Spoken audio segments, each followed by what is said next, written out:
We're not saying don't wear it. We're saying when you wear it, please attribute it correctly. We'd be really upset if people started to wear dashikis and give them a different name, call them dermos, for example, and said, wear my dermo, that I just made up. We'd be like, what? What are you talking about?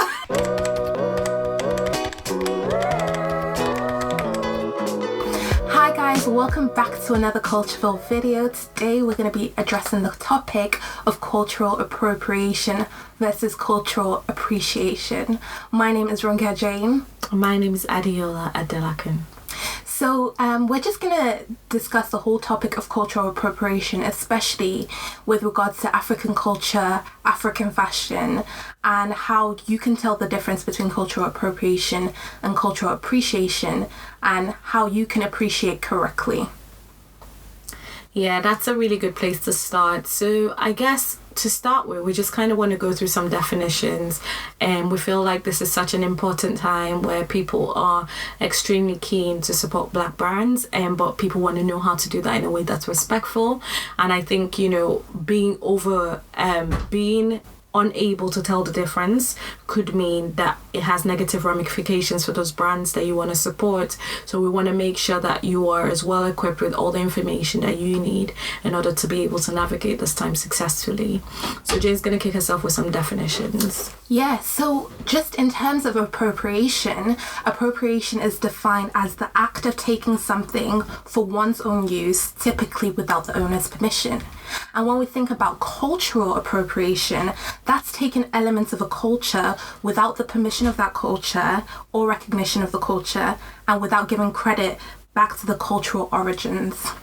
And so the difference between cultural appropriation and cultural appreciation is that appreciation is being inspired by a culture and working with people from that culture you're taking from to celebrate and promote it.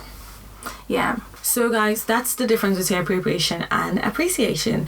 And I guess it helps to know when it's more harmful. So it's more harmful where you're dealing with a group that's typically been oppressed or typically been punished for the same things that you're now trying to make popular, or when it's something that's a particularly sensitive area. So something which is a sacred object, for example. In doing our research for this, we watched many other videos which just really helped us get an insight into these issues, and we'll tag them below if possible. And I think, when we think about appropriation, there's a few examples that come to mind. It's essentially taking something that isn't yours and then giving it a different name, for example, which is really disrespectful. It's taking cornrows, which Black people have worn for centuries, and then calling them boxer braids, which is not true, and that's a real example.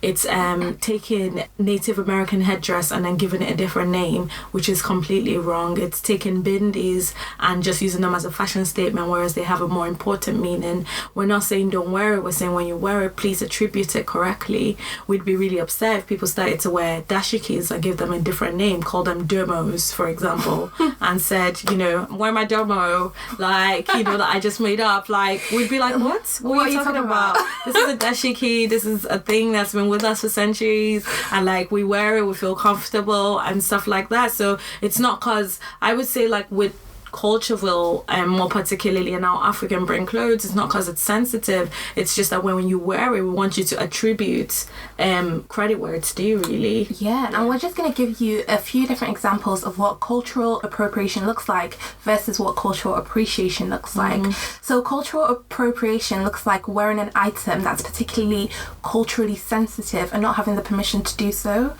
So, for example, if you take something like a bindi and you wear it without any reason, without being in the right cultural settings. Another example of that is not acknowledging the origins. So the example Adiola just gave about, renaming a dashiki and calling it a domo, for example, that's not giving the right cultural origins, because we know where it's from, right? And you want to give credit back to that culture. Also, it's with not working with people from that culture. And one key example of this has been Stella McCartney working with African print and not giving credit back to the culture that it's coming from, and not working with people from that culture to be culturally sensitive.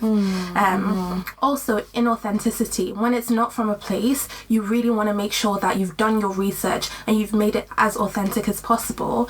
And not just for the sake of saying that it's authentic, but also for the sake of making sure that the people from that area feel well represented. They feel like it's a good reflection of the culture. And also you want to make sure that they're benefiting from it. If you're going to make a profit from a culture, the people from that culture should also benefit from it. And that's why it's so important not to be cultural appropriating. Yeah, so I mean, with regard to brands, we've seen a lot of brands, you know, get cancelled recently because they're using the culture wrongly. So like a lot of brands have recently released like African collections, but they've gone about it the wrong way. And so there's been uproar and backlash with people saying, well, why would you do that? But there is a way to do it correctly. Like, I mean, I would say like we want to share the beauty of our culture with the world. So like we want you to use it, but use it the right way. And how do you go about doing that? Well, a brand that wants to, you know, be inspired by culture and take something from the culture, here are a few things you do. First of all, you work with people from that culture.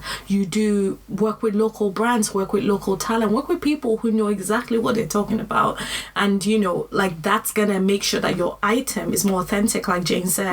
And also you're giving back to the communities where it comes from. So that's a double plus, because like Jane was saying, appropriation is more harmful when it is used for items which are made by people who were like historically oppressed or condemned for whatever it is. So like, you know, you guys all know about like the fact that Africa, slave trade, all of that, there's a lot of history in there, there's a lot to unwrap. So you've been taken away from us for centuries, and now you want to take our clothing too, and you don't want to attribute any credit to us. You don't want to make sure that some of the money is coming back this way. That is so harmful. So I think for us as a brand, that's why it's incredibly important that we work with local suppliers, that we work with local tailors. Like we get all our fabrics in Africa. We work with all tailors in Africa. We have an all-female management team in West Africa, in Nigeria and Ghana. We started off in Nigeria, then we included Ghana. And, you know, it is really our goal that we're going to expand all across Africa, because we want to make sure that as many African nations that we can, you know, get involved in this can benefit from it. You know, we're Nigerian-born girls, and so we wanted to give back to those communities. It was really important to us. And I'd say, like, even if you are not, you know, a brand from Nigeria, but you are inspired by it, then go about it the right way and work with the local people and give back to them. Find ways that you can develop the people that you work with, and that's going to make people love what you're doing so much more. And celebrate it. Yeah. Exactly. Yeah. And I think why wearing Cultureville in particular is so important in not being a cultural appropriator is that, as Adiola said, we work with local people. We make sure we source as many of our products from Africa, and we primarily produce in West Africa. Also, the fabrics we use, we tend not to use culturally sensitive fabrics just to avoid any chance of offending anyone. And so when we sell our products in the UK and people from non-African backgrounds wear it, we want to make sure that they have the permission to do so. And by you buying from Cultureville, buying from an African brand, we're giving you the permission to wear our clothes to celebrate our culture. But even when you do wear Cultureville, you have to make sure that if people ask you where it's from, you're very vocal about the fact that it's from West Africa. It's purchased from a West African brand. And by doing so, you're giving credit back to those who are making it. Yeah, and you're celebrating the culture. Like, we want you to celebrate it. Like, you know, I think like as technology goes around the world gets smaller and smaller. As I get to learn about my friends and like their saris, and, you know, I get to learn about my friends and their kimonos and stuff like that. I get to learn about other people's cultures. It's amazing that we get to do that, that we live in a world where I get to learn about your culture and you get to learn about mine. And we certainly are inviting you to learn a lot more about African culture, culture. If you visit the Culture Hub, we talk about African weddings, and all of that. We want to bring you into that, but we're saying acknowledge it when you wear it, and then you won't have any problems. Hopefully, we have to be a world that's kind to each other, and I think this is one way that you can do so. Yeah, but equally, it's so important that you're not afraid of being a cultural appropriator. One of the biggest comments we get from white people who want to wear our clothes is that they're scared of cultural appropriation, or they'd rather not wear it just to avoid offending anyone. And now that's really damaging for us as an African brand, as a Black-owned brand. The 2011 census found that 81.9% of the population in the UK is white, and similarly for our Europe and US markets, a large proportion of the population is white, and we don't want you to feel uncomfortable wearing African print or feeling like you can't support our movements. We want you to feel like you can celebrate our culture with us, and you can be just a part of it like we can. Yeah. Now I just want to do a comparison with if you wore Italian clothes, for example, you'd never think I can't support an Italian owned brand. Similarly, if you wore a UK brand clothes, you'd never think, oh, I can't wear that. Or an American brand or an Irish brand or a French brand. There's just so many brands that come out of those who are doing really well, and nobody ever feels like they can't wear it. So when you lock us out of those markets, it then creates a detrimental impact on our brands and similar Black-owned brands, which then creates a detrimental impact on all the other young traders and low-income traders and suppliers that we work with, because our success is linked to their success. Yeah. So by supporting us, you're supporting highly skilled African entrepreneurs, and that's what you want to be doing as an ally. If you want to support Black owned, if you want to support African print, you want us to be able to make as much profit as possible, and we do that by having a larger market share, right? And if we can't sell to white people, that's limiting the amount of market share we can have as a brand. And we love that people want to support African print, you want to support Black owned, and so here's a few ways you can do it. One, by buying authentically. So by coming to a brand that works with direct links in Africa, you're supporting those people. So that's amazing. And you really want to be doing that. And in addition to that, not only working directly with Black people, or do they have somebody who's Black on their board of directors? Do they have someone in a senior management position who is giving them actual, hey, this is the right way you should do it. I'm telling you now that this is my culture and this is how it should be done, and giving them advice on that, so that they're not just going off and doing their own thing and giving it their own interpretation that has absolutely no link to their history. So research what you're buying, and that's going to help you a lot. And I think also representation is very important. So if you want to support a brand that's selling African print, make sure it's reflected throughout the whole brand's culture. Do they have Black models? Do they have African models? How do they look presented as they do in what they're selling? Are they representative of the culture that they want to profit off? You really want to make sure that they're doing that. There's so many brands which release Africa related collections which are then actually not representative, because they're not working with anybody from those places, or their models are not representative. A good example of someone who's done it the right way recently is Hanifa.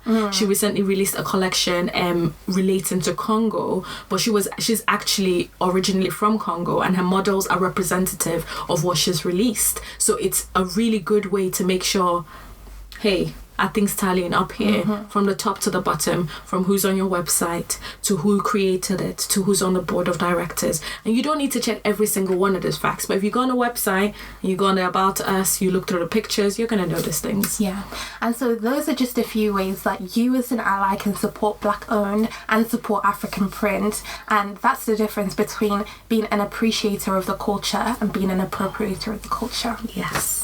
So thank you guys so much for listening. If you have any questions, email us. It's info@cultureville.co.uk, or you can leave a comment either on our social media platforms or down below. So thank you so much for listening, and we hope this helps. Take care. Bye guys.